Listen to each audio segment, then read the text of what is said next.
I've made 10K selling Gamer Girl Bathwater online, but I'm actually a hairy 40-year-old trucker, and the water is from my fungal foot soak. The cab of my Peterbilt smells like diesel, stale coffee, and a hint of lavender Epsom salts. It's a combination that would make a chemist weep. I'm parked at a Flying J just outside of Omaha, the endless hum of refrigerated trailers a constant lullaby. In the faint glow of my phone screen, I'm carefully tying a little pink ribbon around the neck of a small glass jar.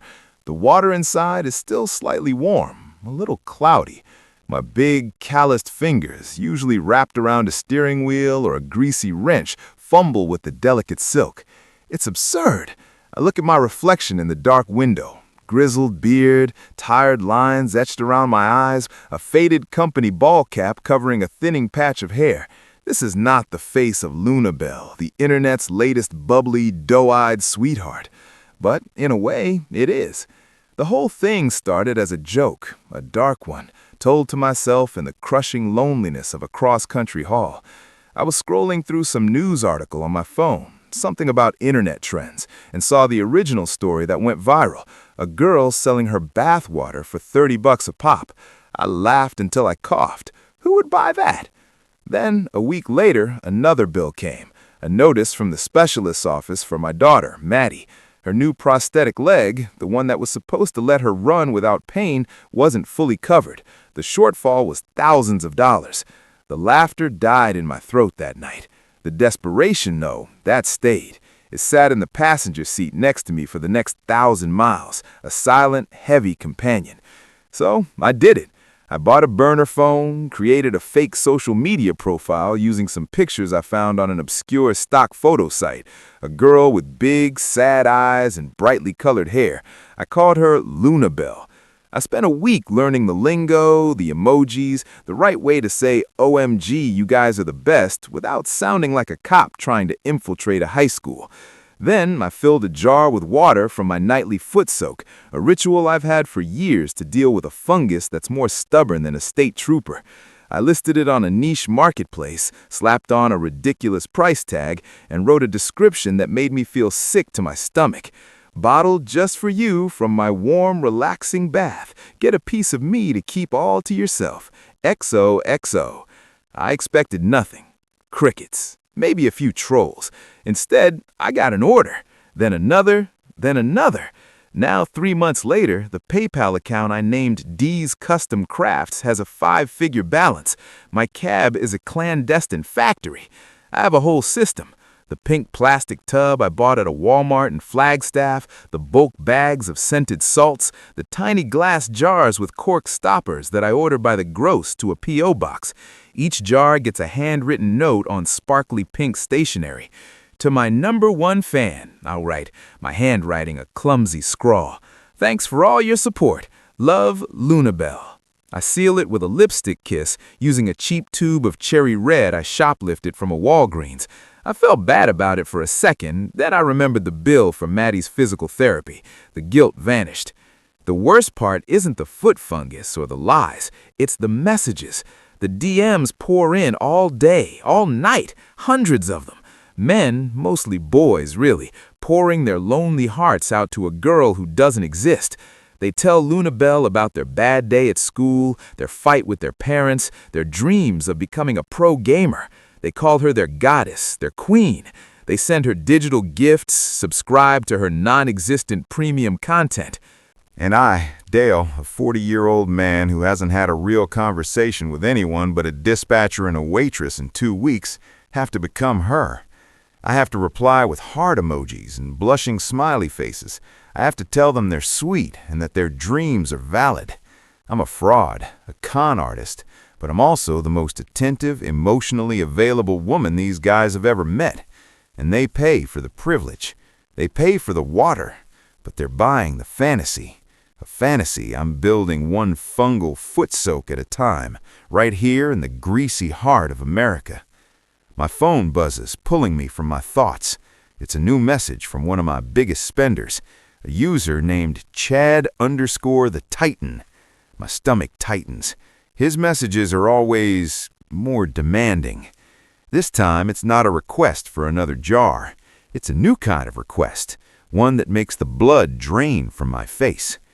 "Luna," it reads, "I'll pay $500. I just want a short video, just you saying my name." $500. The number just hung there on the screen, glowing in the dark cab. For a second, I couldn't breathe. My heart was doing a frantic drum solo against my ribs, a rhythm of pure, uncut panic. A video. He wanted a video. Of me. The absurdity of it was a physical blow. I could feel a cold sweat prickle my scalp under my hat. I glanced at my reflection again in the greasy side window. A thick neck, a beard that could hide a family of birds, and eyes so tired they looked like two burnt holes in a blanket. I tried to picture myself looking into a camera and cooing the name Chad. The image was so grotesque, so horrifyingly comical, that a choked laugh escaped my throat. It sounded more like a sob. $500 was a week on the road, easy. It was the copay for 3 of Maddie's appointments. It was a tangible, heavy, desperately needed pile of cash. My thumb hovered over the keyboard, shaking. What could I possibly say? The truth was not an option. "Sorry, Chad, LunaBelle is actually Dale, a 40-year-old trucker with a toenail fungus that could be classified as a biohazard." Yeah, that would go over well. The fantasy would shatter, the money would stop, and my P.O. box would probably get a visit from someone in a uniform. I had to think like her. What would LunaBelle do? She wasn't a confrontational, gravel-voiced man who smelled faintly of diesel. She was sweet. She was shy. That was it. Shy. It was the perfect angle. It was believable. It fit the persona, and it bought me time. My fingers, clumsy and thick, began to tap out a response. I deleted it 3 times before I got the tone right. I had to inject just the right amount of flustered, flattered innocence. "OMG, Chad, that's so sweet of you to offer," I typed, feeling a piece of my soul wither and die. But I'm super camera shy. I'd just be a blushing mess, lol. My voice is probably all squeaky, too. I added a string of emojis that I'd have to describe in court as a crime to language. The blushing face, the monkey covering its eyes, a pink heart. I read it over, my stomach churning. It was perfect. It was pathetic. It was LunaBelle. I hit send, and the little blue bubble popped up on the screen. Then I waited. The silence in the cab was suddenly deafening. The hum of the reefers outside seemed to grow louder, a monstrous mechanical breathing. Every second that ticked by felt like an hour. I imagined him on the other end, this faceless titan, reading my words. Would he buy it? Would he get angry? Would he call me a fraud and expose the whole thing? I squeezed my eyes shut and thought of Maddie. I pictured her last school photo, the one I keep tucked in my sun visor. Her smile is missing a front tooth, but it's the brightest thing I've ever seen. She's standing in front of a fake autumn leaves background, wearing a new pink sweater we bought for the occasion. I remember how she'd complained that her old prosthetic chafed her leg, how she'd tried not to limp but couldn't help it. This whole disgusting, bizarre enterprise was for that smile. It was to make sure she could run and jump and just be a kid without a second thought about the mechanics of her own body. The thought hardened something in my chest. I could do this. I could be this shy, blushing idiot for her. I could type cutesy nonsense until my fingers fell off if it meant her happiness. My phone buzzed again, and my eyes snapped open. The screen lit up with a new message from Chad the Titan. My breath caught in my throat.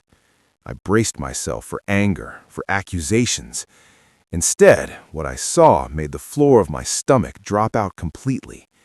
"Shy is cute," the message read. "Don't worry about it. I like squeaky. Let's make it an even $1,000 for 10 seconds. Just say my name, Luna. That's all." $1,000. The number wasn't just text on a screen. It felt like a solid gold brick right on my sternum. I stared at it, the 4 digits shimmering in the gloom of the cab, and my mind just went blank. All the clever excuses, all the shy girl deflections I'd been planning, they all evaporated. $1,000 for 10 seconds of work.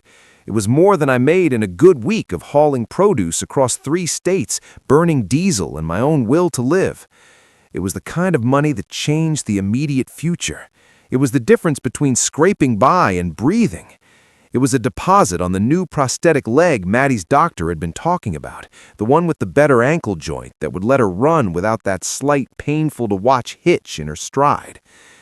My thumb twitched over the screen. I wanted to say no.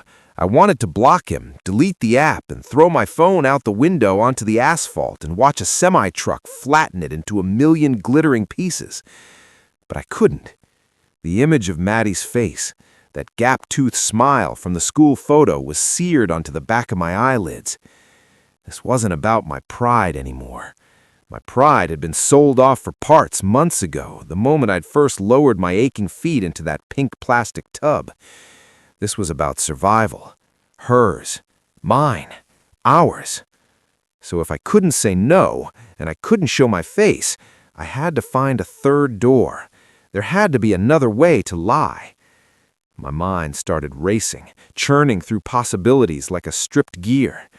I could hire someone, find some girl at a truck stop, offer her $100 to say a name into a phone.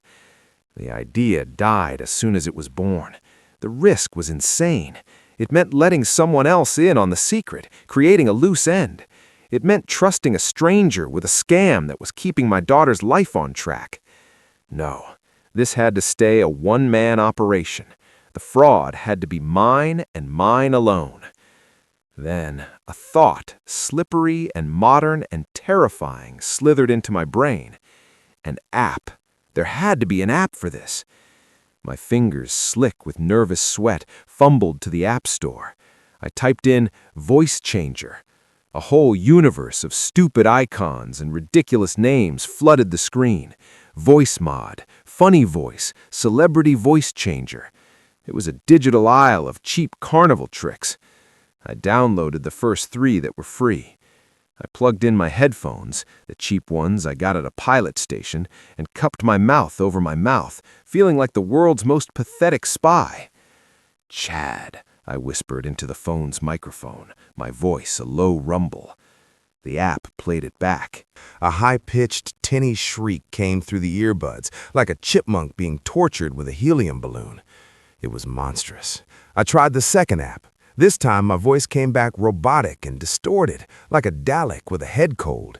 "Chad, the Titan," it buzzed mechanically. I almost threw the phone. This was a joke. It was impossible. I sat there for a long time, stewing in the silence and the smell of stale coffee. Desperation is a powerful fuel, though.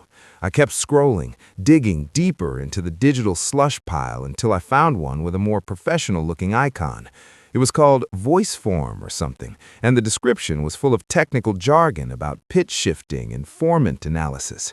It cost $5. I hesitated for a full minute before hitting the buy button, the expense feeling like a massive gamble. The app downloaded. I opened it. Instead of cartoon buttons, it had a series of complex-looking sliders and graphs. Pitch, timbre, breathiness. It was like a sound engineering board for idiots. I took a deep breath, my heart thumping a nervous rhythm. I pressed record. "Chad," I said, trying to soften my voice, trying to speak from the top of my throat instead of my gut. Then I started playing with the sliders. I nudged the pitch up just a little. I added a touch of breathiness. I tweaked something called the vocal fold setting, not having a clue what it meant. I hit play, and out of my headphones came a voice. It wasn't perfect. It was a little bit shaky, a little bit artificial if you listened too closely, but it was feminine. It was soft. It was a plausible voice for a shy girl who was super camera shy. I played it again and again. A cold, electric thrill shot through me. It was the thrill of a bank robber who's just found the blueprints to the vault. I could do this. I could actually pull this off. My hands were shaking for a different reason now, not from fear, but from a terrifying, adrenaline-fueled sense of possibility. I spent the next hour in my cab, parked behind a darkened warehouse in Gary, Indiana, whispering a single word into my phone over and over again, tweaking the settings until it sounded just right. Chad, Chad, Chad? I was a mad scientist in a laboratory of lies, and I was about to create my monster. Finally, after what felt like an eternity of digital alchemy, I had it. A 10-second audio file, my creation. It was a soft, breathy whisper of, "Oh wow, hi Chad," followed by a nervous little giggle that I'd painstakingly spliced together from a sound effect I found online. Listening to it through my headphones, I felt a wave of nausea. It sounded like a real person, a fragile one, and hearing my own gruff, whispered words twisted into that sound was profoundly disturbing. It was like looking at a photo of yourself where someone had photoshopped a stranger's eyes onto your face. It was wrong. It was also my only way forward. Now for the hard part, the video. I couldn't show my face, obviously. I couldn't even show the inside of my cab with the worn-out seat covers and the faint outline of a greasy handprint on the passenger window. It had to be something that screamed Luna. My eyes landed on the folded pink sweater sitting on the passenger seat, the one we'd bought for Maddie's school photos. It was soft, a gentle, innocent color. An idea, as disgusting as it was brilliant, began to form.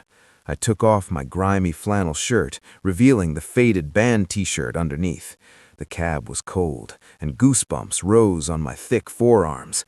I carefully unfolded the sweater. It was a child's large, and there was no way I was getting it on, but I didn't need to. I just needed a piece of it. I draped it over my lap, the soft knit a bizarre contrast to my calloused, oil-stained hands.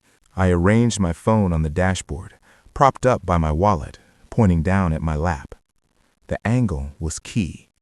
It had to be suggestive without showing anything. The classic uwu camera angle I'd seen on so many of those profiles. I turned on the small battery-powered lantern I keep for emergencies and draped a thin, clean rag over it to diffuse the light, creating a soft, warm glow. The effect was surprisingly convincing. The frame showed just the pink sweater, my hands resting on it, looking oddly delicate in the soft light. Now for the performance. This was the part that made my skin crawl. I had to time it perfectly. I'd play the audio from my phone, and while the fake voice was playing, I had to act. I did a dry run. I hit play on the audio file. "Oh, wow. Hi, Chad," the tinny speaker chirped. As it spoke, I made my hand clench slightly on the sweater, a little nervous gesture. Then, during the fake giggle, I had my other hand come into frame and shyly pull the sleeve of the sweater down over my knuckles. I watched the test video back. It was pathetic. It was manipulative, and it was believable. My stomach churned, but I just knew this would work. I took a deep, shuddering breath, my heart hammering against my ribs like a trapped bird. I hit record for real. I played the audio. I did the little hand clench. I did the shy sleeve pull. I stopped the recording. 10 seconds. A 10-second lie that felt like it had aged me a decade. I attached the video to a new message for Chad the Titan, my thumb hovering over the send button. This was it. The point of no return. I was no longer just selling snake oil in a jar. I was selling a piece of a fabricated person. I closed my eyes, saw Maddie's smile, and pressed send. The silence that followed was louder than any engine I've ever driven. It was absolute. I just sat there, staring at the screen, at the little delivered notification under my video. My whole body was coiled tight, a spring of pure anxiety. Every flicker of a headlight from a passing car made me jump. Every crackle of the CB radio felt like an accusation. Minutes stretched into an eternity. 5 minutes. 10. I started to bargain with a God I didn't believe in.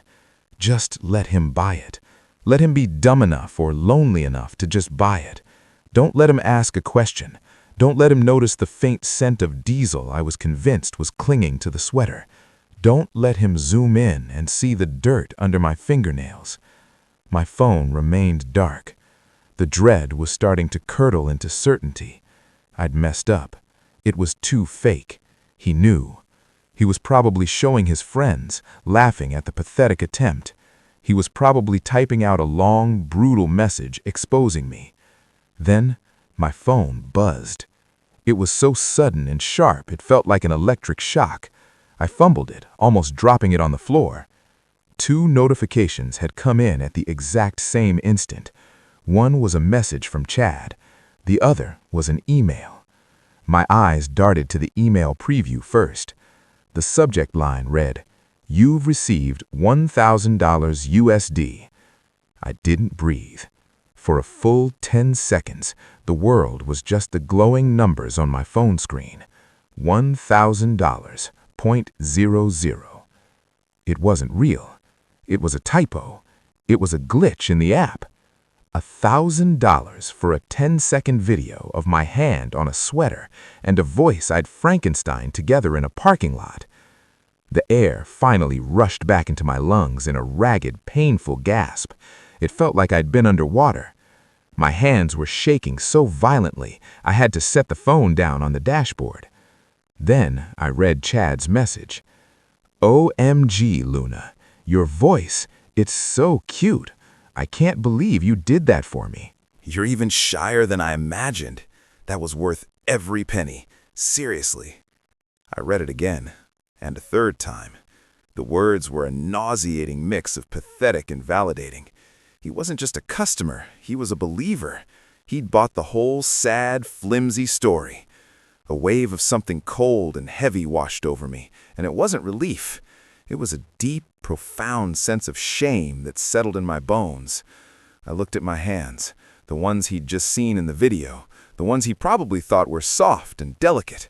I saw the grease under my nails, the calluses on my palms from 1,000 gear shifts. I looked at the pink sweater, still draped over my lap. It felt like it was burning me. I snatched it up, the soft wool feeling suddenly repulsive, and shoved it into its plastic bag. I buried it deep in my duffel, under a pile of dirty laundry, as if I could hide the evidence of my crime from myself. The $1,000 sat in my payment app, a glowing monument to my own depravity. I had to move it. I had to make it clean. With fumbling, trembling fingers, I initiated the transfer to my real bank account, the one Sarah and I shared, the one we used for groceries and bills, and now for Maddie. As soon as the confirmation screen popped up, I sent Sarah a text. "Got that overtime bonus I was talking about? Send it to the account. Should be enough to cover this month's copay."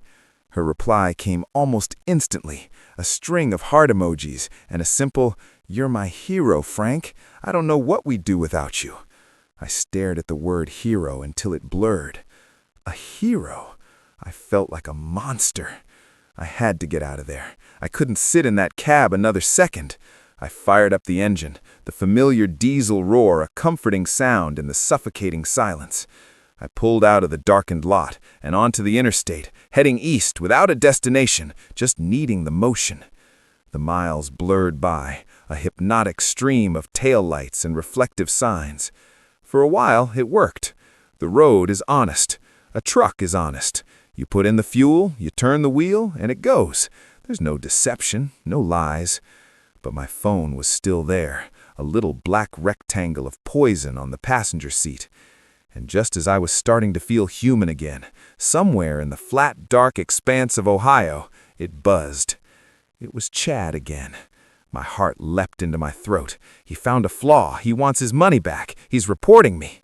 I pulled over onto the shoulder, the truck groaning in protest, and snatched the phone. The message read, "Hey, Luna. Sorry to bother you again so soon. I can't stop thinking about your voice. Could you just send me a little audio of you saying my name again? Just that? I'd make it worth your while." My blood ran cold. It wasn't a one-time transaction. It was a subscription. I had created a need, and now I was the only one who could supply the fix.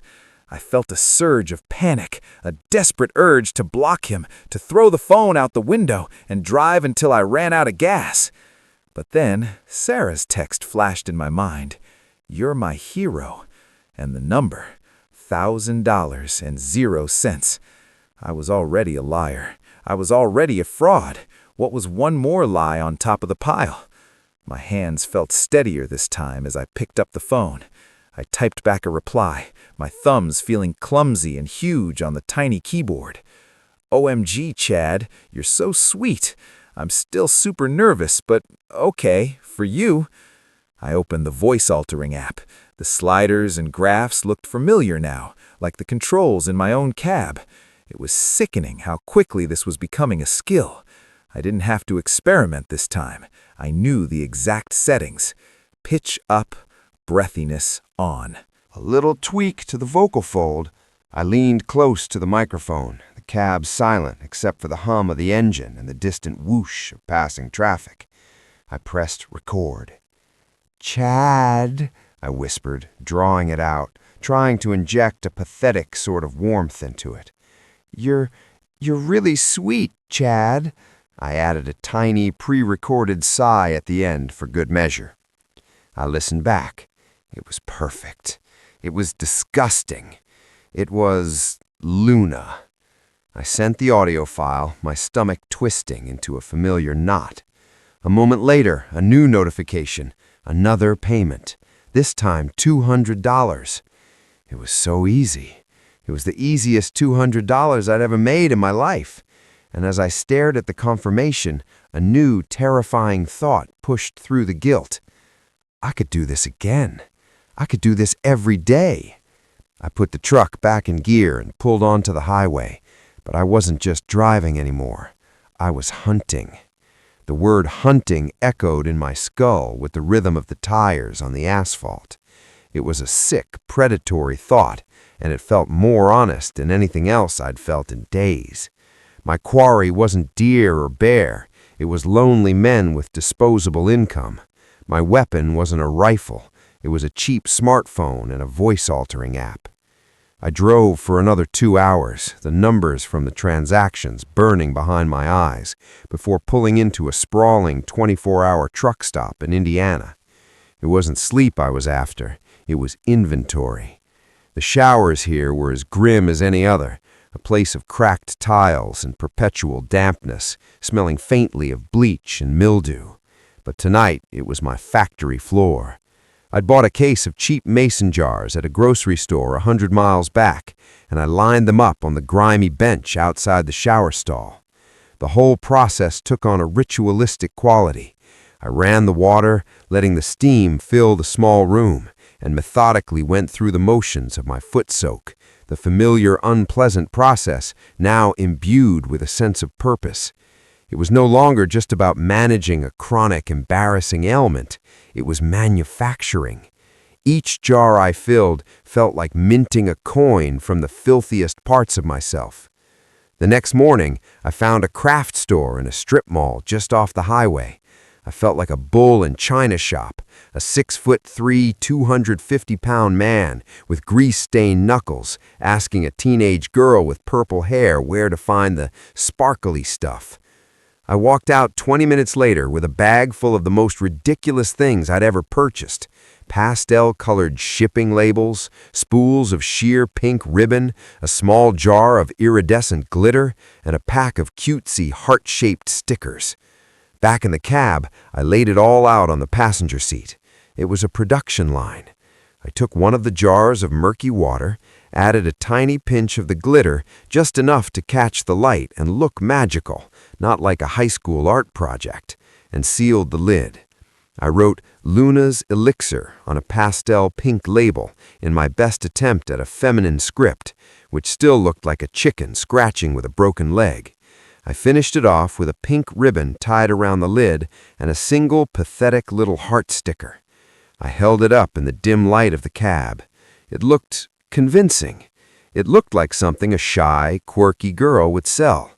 It looked like a lie in a bottle. That afternoon, parked in a rest area overlooking a depressingly brown field, I escalated the operation. I created a new, dedicated account on the forum marketplace just for Luna. I needed a profile picture, but there was no way I was stealing some random girl's photo from the internet. That felt like a line I couldn't cross, a different kind of crime. Instead, I used the pink sweater. I laid it on my bunk, fluffed it up, and took a close-up, artsy shot of the soft wool texture. It was anonymous, but suggestive. For the bio, I channeled every cliché I could think of. Just a shy gamer girl sharing a little piece of myself with the world. Ooh, be nice to me, I'm sensitive. The ooh made me want to vomit, but I knew it was the right bait for the fish I was hunting. I took new photos of my bottled product, staging them carefully against the pink sweater, making sure the light caught the glitter just right. I listed it for $50 a jar. Then I made a few more audio files. A giggle, a shy hello, a whispered thank you. I listed them too, at $20 a pop. I hit post on all of it, and then I sat back, my heart hammering against my ribs. For an hour, nothing happened. The silence was deafening, worse than before. I started to think I'd overplayed my hand. The glitter was too much. The bio was too cringe. I'd flown too close to the sun on wings made of footwater and lies. I was just about to close the app, to delete the whole profile and pretend this psychotic break had never happened, when my phone chimed. A sale. 1 jar of Luna's elixir. My breath caught in my chest. Then it chimed again. An audio file. A giggle. Then again and again and again. The phone didn't just buzz, it started to chirp, a relentless chorus of digital cash registers opening and closing. It was a flood. My new professionally packaged lie was a hit. In the span of 15 minutes, I sold all 12 jars I had made. I sold 24 audio files. I had messages pouring in, requests for custom videos, guys asking what my favorite anime was, if I had a wish list, if I would just say their name. It was overwhelming, a tidal wave of need and money and loneliness crashing down on me in the cab of my truck. I watched the balance in my payment app climb past 1,000, then 2, then 3. It was more than I made in a week of breaking my back hauling freight across the country.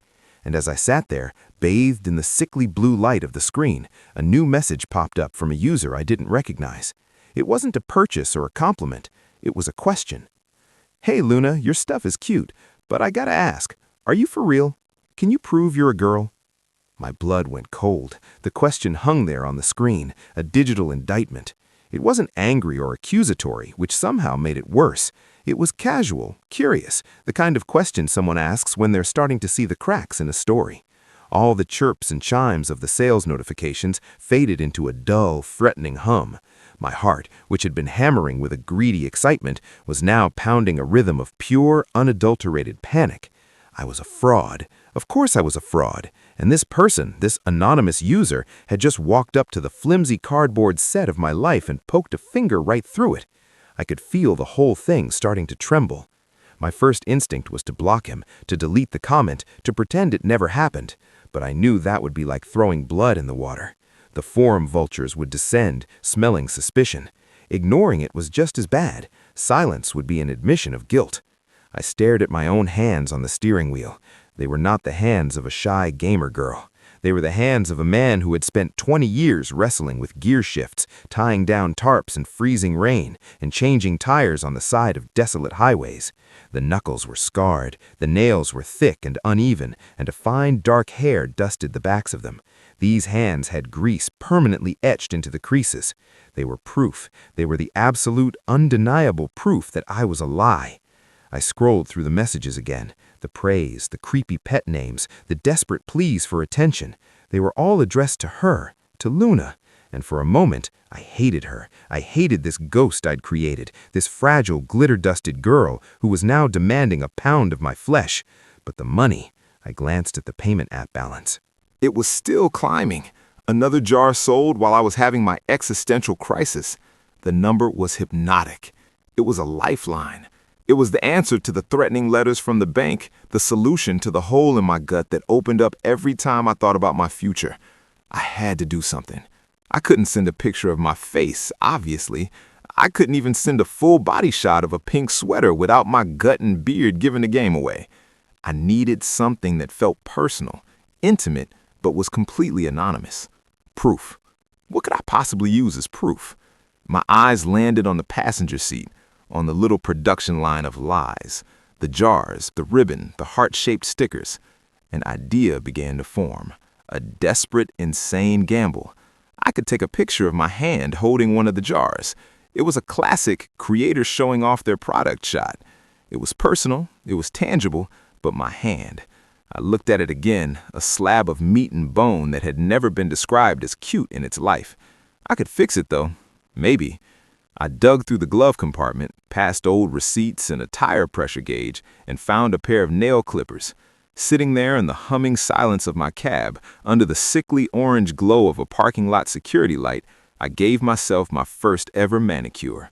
I clipped and filed until my nails were short and rounded, trying to get rid of the rugged edges. It didn't help much. Next, the hair. I couldn't just shave my hand, that would be insane. But I could frame the shot. I grabbed the pink sweater from my bunk, laying it down carefully on the dashboard to create a soft, feminine background. I took one of the jars of Luna's elixir and held it in my left hand, turning my wrist at an awkward angle to try and hide the worst of the hair in the thickness of my fingers. I must have taken 100 pictures. I adjusted the angle, the lighting, the grip on the jar. In most of them, I looked like a monster from a fairy tale holding a stolen treasure. But finally, I got one. Just one. By cropping it tightly, right above the knuckle, and using a soft focus filter on the app, my hand looked ambiguous. It wasn't delicate, not by a long shot, but it wasn't overtly masculine either. The pink sweater in the background and the cutesy jar in my grip did most of the work. It was plausible. It was the best I could do. With my breath held tight in my chest, I posted the picture as a reply to the user. Heh, of course I'm real. Just a little shy. Here's a peek at your orders being prepped. That symbol almost made me throw the phone out the window. I waited. The seconds stretched into an eternity. No new sales came in. The whole world seemed to be holding its breath with me. I was convinced I'd failed. They'd see the thick wrist, the hint of a callus, and the whole charade would be over. Then, a notification. It was him, the user who had questioned me. My stomach dropped. I clicked on it, ready for the wave of mockery and exposure. But his message wasn't an accusation, it was an apology. OMG, Luna, I'm so sorry. I didn't mean to be a creep. Your hand is so cute. I'm buying another jar right now. And then the floodgates opened again, even wider this time. The picture of my ugly, manicured, strategically photographed hand was the proof they needed. It made it real for them. It made me real for them. A wave of dizzying, nauseating relief washed over me, so potent it left me lightheaded. I'd done it. I'd stared into the abyss, and the abyss had sent me $400. I leaned my head back against the headrest, the phone buzzing in my hand like a captured hornet, and I started to laugh. It was a ragged, ugly sound, the laugh of a man who had just sold his soul for a lie and found out he got a really, really good price for it. I was invincible. I was a god of my own filthy, glitter-sprinkled creation. Then, a new message popped up from my most loyal customer, Chad, the $200 whisper fan. Luna, that pic was amazing. You're so real. I just got a bonus at work. I'll give you $1,000 if you'll just do a 5-minute video call with me.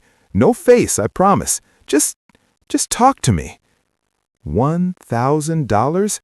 The number hung in the air of my cab, shimmering like a heat haze on asphalt. It wasn't a number, it was a door to a place where I didn't have to worry about the next load, where I could afford the good coffee, where the growl in my stomach wasn't a constant companion, and all I had to do was open my mouth for 5 minutes. The laugh that had been rattling in my chest died instantly, choked off by a sudden icy knot of dread. My voice was a low rumble, seasoned with 20 years of truck stop diners, diesel fumes, and shouting over the roar of an engine. It was the voice of a man named Dave, who smelled faintly of motor oil and regret. It was not, under any circumstances, the voice of a shy, sweet girl named Luna. The phone felt impossibly heavy in my hand. Chad's message was a time bomb, and the timer was ticking. My mind raced, scrambling for a solution with the same frantic energy I used when a trailer started to fishtail on black ice. A voice changer. It had to be a voice changer. I fumbled with the App Store, my thick fingers tapping clumsily on the screen. I downloaded the first 3 apps with vaguely promising names: Voice Pitcher, FemTalk, Vocal Magic. The first one just made me sound like a chipmunk being interrogated under a heat lamp. The second added a robotic, metallic echo that was more hostage video than Gamer Girl. The third one, Vocal Magic, had a slider. I slid it all the way to high pitch and soft tone. I cleared my throat, the sound a gravelly betrayal of my intent, and leaned into the phone's microphone. "Thanks for the support," I whispered. The playback was a crime against nature. It was a warbling, distorted shriek, like a demon trying to imitate a toddler. It was the kind of sound you'd hear right before you died in a horror movie. It wasn't just bad, it was monstrous. There was no way I could sustain that for 5 seconds, let alone 5 minutes. The $1,000 offer stared at me from the screen. It was a taunt, a dare. I could see the whole thing playing out. I'd make an excuse, say my throat was sore, that I was too shy. But Chad was a whale, and you don't tell a whale no. The suspicion would creep back in, stronger this time. The picture of my hand bought me credibility, but refusing a simple, faceless call for that kind of money would burn it all to the ground. The lie had become a hungry beast, and the picture was just an appetizer. Now it wanted my voice. What would it want next? A lock of hair? A vial of blood? I looked at the jars lined up on my passenger seat, the air inside them catching the dim cab light. It was just foot water, filthy, disgusting foot water, and I had wrapped it in pink ribbon and a fantasy, and people were lining up to drink it down. I wasn't just a fraud. I was a parasite, feeding on the loneliness of strangers. A wave of self-disgust washed over me, so potent it made my stomach churn. I looked at my reflection in the dark windshield, the tired eyes, the graying beard, the deep lines etched into my forehead.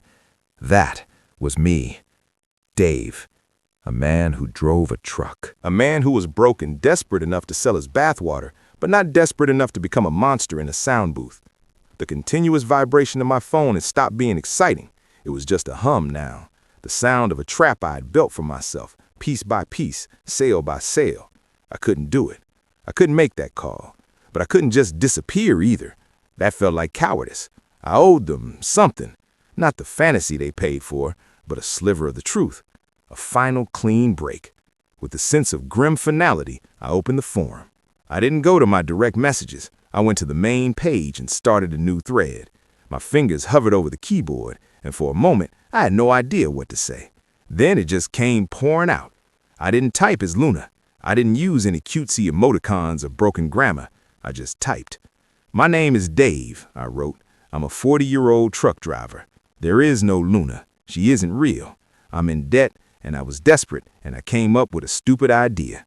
The water is real, I guess. I put it in the jars, but the rest of it, all of it, is a lie. I didn't mention the foot fungus. Some things are between a man and his guide." I kept typing, explaining the truck, the loneliness of the road, the fear that had driven me to this.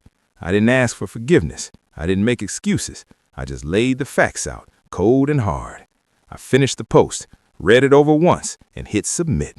Then I went into my phone settings and turned off all notifications for the app. I deleted my payment account. I took the phone and placed it face down on the dashboard.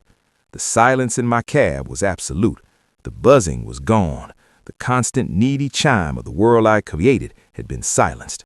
It was over. I had just single-handedly slaughtered my golden goose, and for what? A shred of dignity. I should have been terrified. I was broke again, more broke than before, because for a few weeks I'd known what it was like not to be. But I wasn't terrified. I felt light.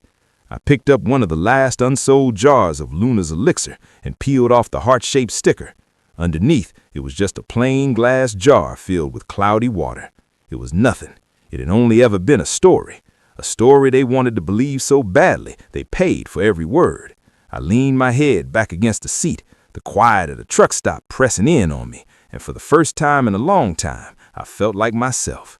I sold them a fantasy they were desperate for, a connection they were willing to pay any price to feel. So was I a con man for selling the lie, or were they the strange ones for being so eager to buy it? Let us know in the comments. Don't forget to like and subscribe. I post new stories every day.